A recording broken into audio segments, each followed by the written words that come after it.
De nos jours, le problème qui inquiète le plus les environnementalistes est sans contredit le réchauffement climatique. Selon le panneau intergouvernemental sur le réchauffement climatique, celui-ci serait probablement relié à l'augmentation des gaz à effet de serre. Malgré les incertitudes, les projections suggèrent que dans les 100 prochaines années, la concentration de CO2 pourrait doubler, tripler ou voire même quadrupler comparé aux concentrations pré-industrielles. C'est donc dire une augmentation de 75 à 350 %.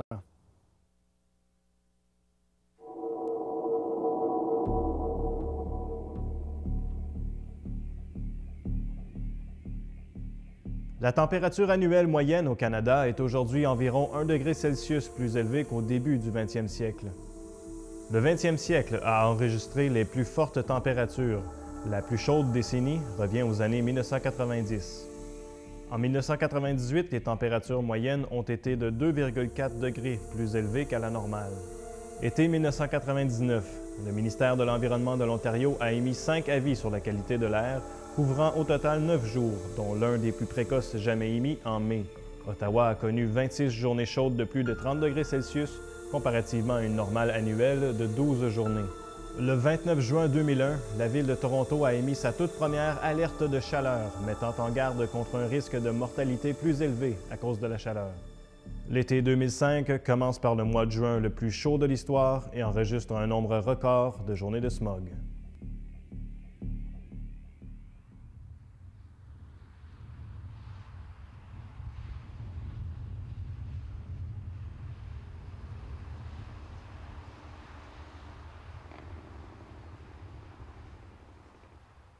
Nos enfants, nos petits-enfants, vont vivre dans un monde très différent, un monde plus chaud, peut-être une géographie différente au niveau marin. Alors, le réchauffement planétaire, c'est quand même un phénomène assez récent des derniers 100 ans. Avec l'instrumentation qui a débuté au début, plus ou moins au début du dernier siècle, on a remarqué que les températures augmentaient de façon régulière. Ceci coïncide avec la révolution industrielle et donc la consommation de plus en plus de fossiles combustibles. Qu'est-ce qu'on voit dans l'augmentation des gaz à effet de serre, finalement, et le résultat de l'activité humaine? Ça, c'est sans équivoque. Okay?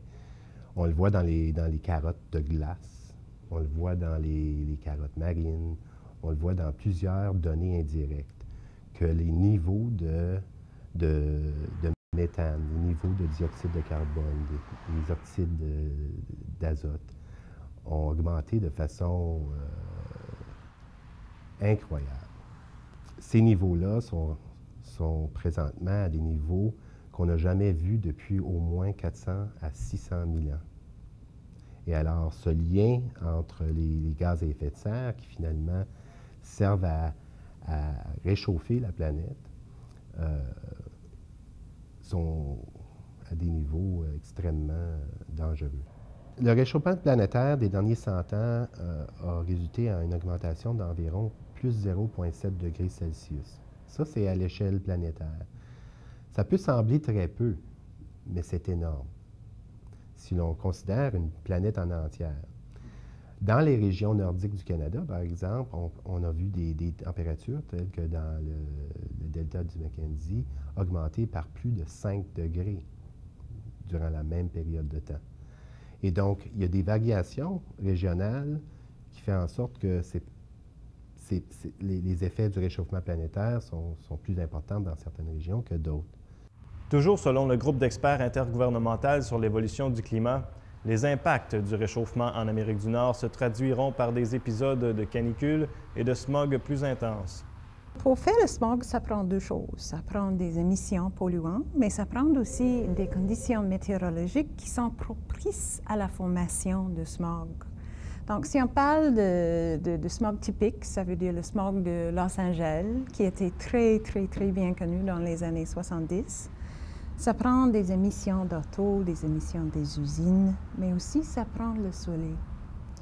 Donc, ici au Canada, c'est pour cette raison qu'on voit le smog de type de Los Angeles, surtout en été. parce qu'en hiver, le soleil n'est pas assez fort. Le smog étant composé de plusieurs produits chimiques, son effet dépend de plusieurs facteurs. Le premier, c'est que la concentration et le type de polluant qui compose le smog va affecter les effets sur la santé. Le deuxième, c'est l'âge, c'est-à-dire les personnes vont être affectées différemment selon l'âge et aussi leur état de santé. Le troisième, la durée d'exposition va faire que des personnes vont être plus ou moins affectées. Par exemple, une personne qui fait de l'exercice dans un épisode de smog va être plus longtemps exposée ou plus violemment exposée au smog parce qu'il y a une respiration qui est amplifiée. Bien sûr, les grandes villes sont bien connues pour la pollution de l'air. Mais par contre, comme j'ai dit, en hiver, dans les régions rurales, avec le chauffage au bois, avec quand il fait froid, quand il n'y a pas de vent, on peut avoir aussi beaucoup de pollution avec les sources rurales, avec le transport, avec le chauffage au bois. Les régions rurales sont moins connues pour avoir des problèmes de qualité de l'air, mais il y a un phénomène qui s'appelle le transport à distance. Ça veut dire que les polluants qui causent le smog peuvent être transportés par les vents à grande distance, donc même dans les régions rurales, où il n'y a pas de source d'émission. Et si, par exemple en été, s'il fait beau, il y a beaucoup de soleil, les émissions sont transportées par les vents, on peut avoir le smog, même dans les régions rurales. Donc, si on a une source d'émission et la condition météorologique, on peut avoir la pollution n'importe où. Si vous vivez en ville versus à la campagne, les effets du smog, évidemment, vont être différents parce que le niveau de smog est pas le même. Maintenant, les effets sur la santé, sur la population, peuvent être représentés par une image de pyramide, par exemple. La base étant les personnes qui sont le moins affectées. Alors, la base est très large, mais les effets sont moins sévères. Et la pointe de la pyramide serait les effets qui sont les plus sévères, mais qui affectent le moins grand nombre de personnes. Alors, les effets sur la santé vont une augmentation de la mortalité, c'est-à-dire qu'on va observer une mortalité précoce dans des épisodes de smog. On va aussi observer une plus grande nombre d'hospitalisations lors d'épisodes de smog, des hospitalisations à cause de maladies respiratoires ou bien de maladies cardiaques. Il y aura aussi des visites à urgence qui augmentent. On va aussi observer, lors d'épisodes de smog, des augmentations des attaques d'asthme. Et ces attaques d'asthme vont être plus graves pendant les périodes de smog. En passant, l'asthme, depuis plusieurs années, depuis plusieurs décennies, est en augmentation au Canada. Les cas d'asthme sont en augmentation. Finalement, dans la base de la pyramide, là où les gens sont le moins sévèrement affectés, et aussi il y a le plus grand nombre de personnes affectées, le smog va causer des irritations aux yeux, va causer des irritations au nez, à la gorge, va provoquer des douleurs à la poitrine chez certaines personnes. Des symptômes bénins, mais quand même qui affectent. Tout le monde est affecté par le smog, à plus ou moins grande intensité.